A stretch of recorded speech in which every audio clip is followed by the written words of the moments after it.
We live in a world that teaches us to trust our feelings, to follow them, obey them, even worship them. And while emotions are real, they're not always right. How many times have you said something in the heat of the moment and wished you could take it back? It back. How many decisions have you made out of fear, only to regret them later? The truth is, emotions are powerful, but unless you train your mind to be stronger, they'll run your life. This isn't about shutting down how you feel. It's about learning how to lead yourself through what you feel. Because if you don't learn how to master your emotions will master you. And that affects everything: your relationships, your goals, your identity, your future. But here's the good news: mental strength isn't something you're born with, it's something you build. It's a skill. You build. It's a skill, a discipline, a daily decision to live by truth, not by impulse. And today, I want to show you how, not with hype, not with hypes, but with real, practical steps that train your mind to stay calm when life gets chaotic, to stay grounded when emotions rise, and to make decisions that align with your purpose, not just your pressure. Let's dive in. Let's talk about something most people overlook: the power of awareness. Not just the casual kind where you vaguely notice you're in a bad mood or feel off. I'm talking about real, intentional awareness. The kind that trains your mind to recognize what's happening in the moment, before your emotions take over. Most people think emotional strength means you never feel sad or afraid or frustrated. That's not it at all. Emotional strength isn't about feeling less. It's about understanding more. And that starts with awareness. See, the truth is, your mind can't lead if it's blind. You can't win a battle you don't even know you're in. Have you ever snapped at someone and later thought, where did that come from? Or felt overwhelmed by anxiety and couldn't trace it back to anything specific? That's not weakness. That's a lack of trained awareness. The emotion showed up, knocked on the door, and you opened it without even asking who it was. And here's the thing: emotions are fast. They move quickly, often without asking permission. They're like fire alarms, loud, urgent, and designed to grab your attention. But just because something feels urgent doesn't mean it is important. That's where the mind comes in. That's where the training begins. When you train your mind to be stronger than your emotions, the very first thing you have to practice is catching yourself in real time. Not after you've reacted, not after the damage is done, but right in the moment, in the space between the stimulus and your response. And trust me, there is a space. Most of us just never slow down long enough to notice it.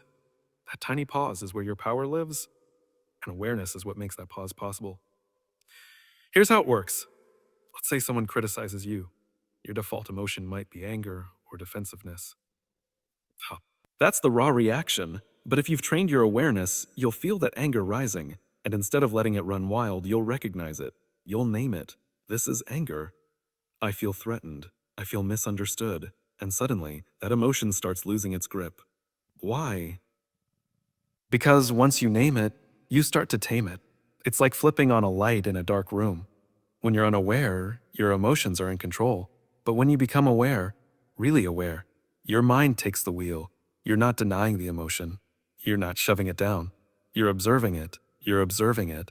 You're saying, I see you. I know what you're trying to tell me. But I decide what happens next. And that right there is strength. That's the kind of mental muscle we're building.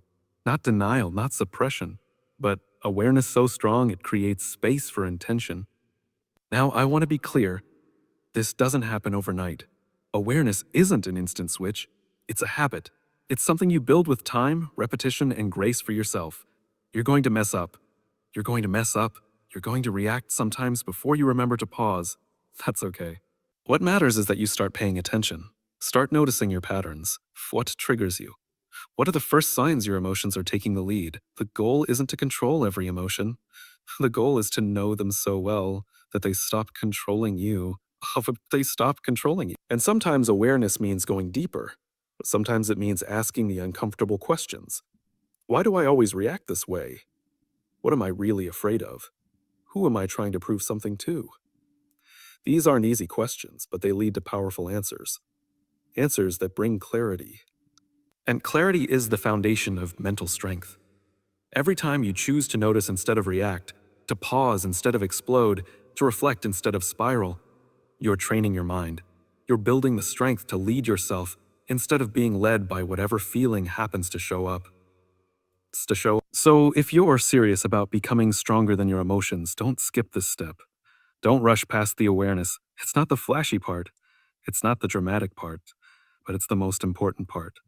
Because you cannot master what you do not see. Train your mind to see, and you'll never be blindly led by emotion again. Let's clear something up. Emotions are not the enemy. They're not a flaw in the system or something to be ashamed of. Emotions are messengers. They're signals designed to give us insight into what's going on inside us. The problem is when we start treating them like masters, when we let them drive, steer, and dictate every move we make without question. You know what I'm talking about. That moment when anger bubbles up and you say something you can't take back. Or when fear whispers a worst-case scenario in your ear, and suddenly you're frozen, stuck in place, too afraid to move forward. Or maybe it's insecurity, showing up disguised as comparison, convincing you that everyone else is doing better, living better, being better, and it robs you of your momentum before you even begin. That's what happens when the messenger becomes the master. But here's the truth. Just because you feel something doesn't mean it's true. Just because it's loud doesn't mean it's right. And just because an emotion shows up doesn't mean it deserves the final word.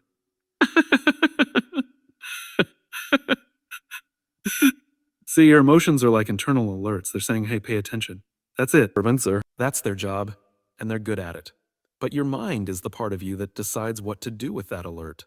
That's where the leadership lives, in the part of you that steps back and says, okay, I hear the message. But now let me figure out what's actually going on here. Let me give you an example. Imagine you're walking into a room full of people, and suddenly you feel nervous. Your heart races, your palms sweat, your brain starts writing stories. They're judging me. I don't belong here. I'm not good enough. Now, if emotion is your master, you'll listen to that story. You'll stay small. You'll avoid eye contact. Maybe you'll even leave the room altogether. But if your mind is trained to lead, it pauses. It asks, what's really happening here? A signal that you care, that this moment matters to you, that you're about to grow. And suddenly, instead of retreating, you breathe. You center yourself. You walk in anyway. That's strength. Not the absence of fear, but the ability to hear it without obeying it. Too often, we let emotions call the shots simply because they showed up first. And that's understandable. Emotions are fast. They move through the body before we even realize what's happening. But that's why training your mind is so critical. Your emotions may start the conversation, but your mind gets to finish it. And the more you practice this, the better you get at separating the signal from the story. That voice that tells you you're not enough, that's not truth. That's fear trying to protect you from disappointment. That tension in your chest when someone confronts you? That's not always anger. Sometimes it's pain, or embarrassment, or the weight of old wounds that never healed. The more you listen with awareness and not assumption, the more you start decoding what the message really means. And look, this isn't about shutting your emotions down. Not at all. That's not strength. That's avoidance. And avoidance only makes emotions louder. No, the goal is to honor the emotion, to hear it, but then to lead yourself through it, to say, thank you for showing up.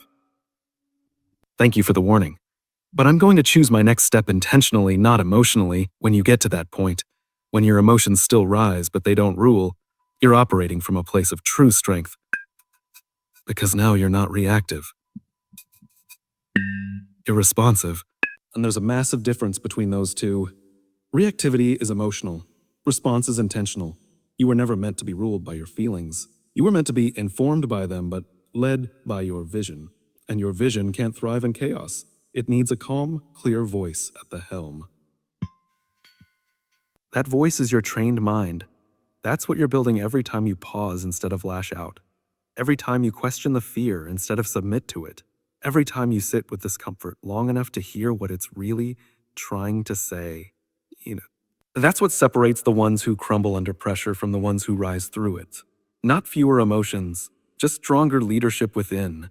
So when emotion knocks, don't slam the door shut. But don't hand over the keys either. Open the door, listen to the message, and then you decide where to go from there. Mental strength doesn't show up when life is easy. It shows up when everything inside you wants to quit, and you choose to keep showing up anyway. But here's the truth: you don't just wake up one day with a strong mind, you train it. You develop it through deliberate practice. And that training happens daily, not in the loud, dramatic moments, but in the quiet, consistent ones. Most people wait until the pressure hits to try and be strong, but by then, it's too late. That's like trying to build a boat in the middle of a storm. The real work happens before the storm comes. It happens in your habits, in the way you start your day, in what you choose to think about, in what you feed your mind when nobody else is watching. Mental strength is discipline. It's built by what you do consistently, not occasionally. Not occasionally. You can't just be intentional when life feels overwhelming. You have to be intentional every single day, especially when it doesn't feel urgent, especially when it's easy to coast. Let me be clear, your mind is like a muscle. You don't grow it by doing something once. You grow it by doing the right things repeatedly. Right things repeatedly. And just like in the gym, you don't see the results immediately. But that doesn't mean it's not working. It means you're building something beneath the surface that will carry you when everything else feels heavy. Some people wonder why they always break down under pressure, why they keep reacting the same way, why their emotions always seem to win. But if you look at their day-to-day habits, you'll often find there's no real mental training happening. Just like you can't expect to run a marathon if you've never trained your body, you can't expect to stay grounded in chaos if you've never trained your thoughts. So how do you train your mind? You start small. You build a daily practice. And you commit to it. Not because it's glamorous, but because it works. Maybe it's waking up and taking 10 minutes to journal your thoughts, not just the noisy ones, but the deeper ones, the ones that shape how you see the world. Maybe it's replacing mindless scrolling with something that feeds your growth, a podcast, a chapter of a book, a quiet reflection. Maybe it's writing down 3 things you're grateful for before you open your phone, not because life is perfect, but because perspective changes everything. It's not about adding more to your plate. It's about choosing better ingredients. It's about saying, I'm not going to just react to life. I'm going to prepare for it. I'm going to build strength on purpose. Some people will say, but I'm too busy, and I get it. Life is full. But here's the hard truth. If you don't take time to train your mind, you will spend far more time cleaning up the damage of an untrained one. Untrained minds spiral. Untrained minds break under pressure. Untrained minds turn small problems into personal crises. But trained minds, they slow down. They stay present. They see options where others see panic. And let's be honest, this world doesn't need more noise.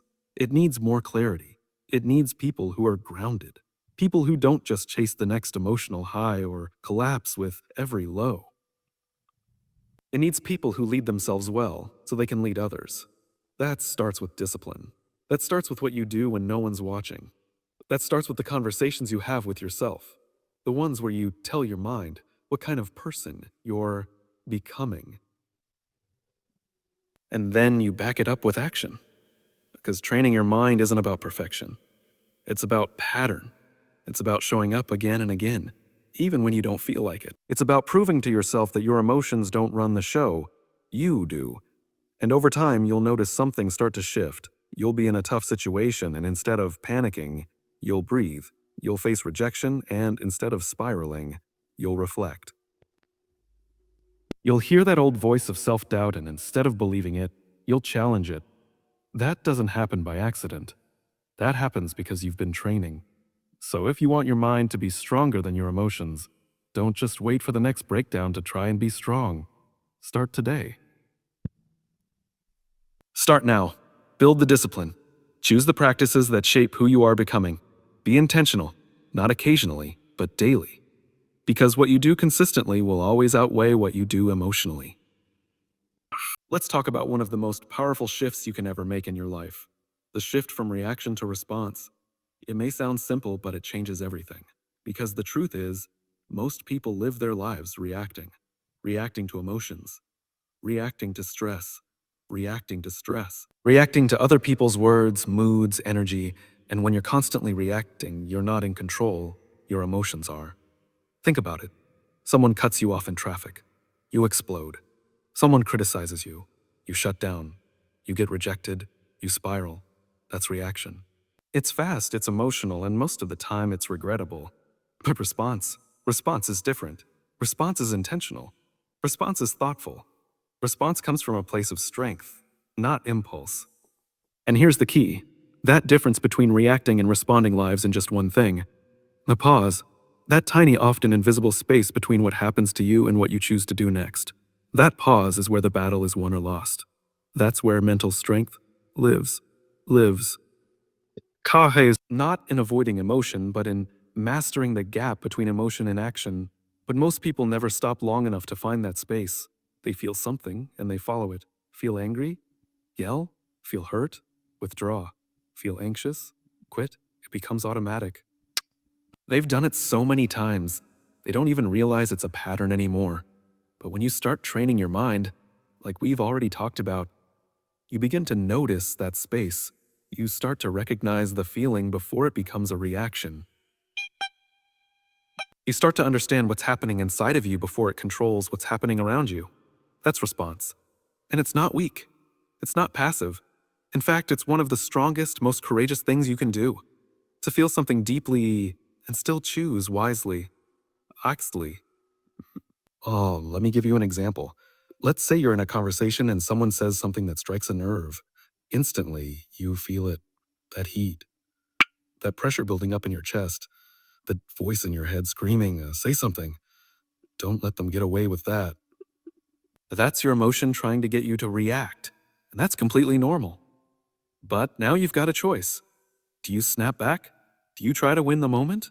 Or do you pause, breathe, and respond in a way that doesn't just protect your pride, but protects your values? That pause gives you power. That pause gives you power. It gives you clarity. It gives you the chance to act instead of react. And the more you practice it, the more natural it becomes. It becomes part of who you are. It becomes the new pattern. And this applies to more than just conflict. It applies to fear, to stress, to temptation. Reaction is easy. Reaction is fast. But response, that's where you lead yourself. That's where wisdom lives. That's where you rise above the noise instead of getting dragged into it. Some people think being strong means being loud, being quick, being dominant. But I'll tell you, strength is quiet. Strength is calm. Strength is choosing not to say the first thing that comes to your mind, but the right thing that aligns with who you are and who you're becoming.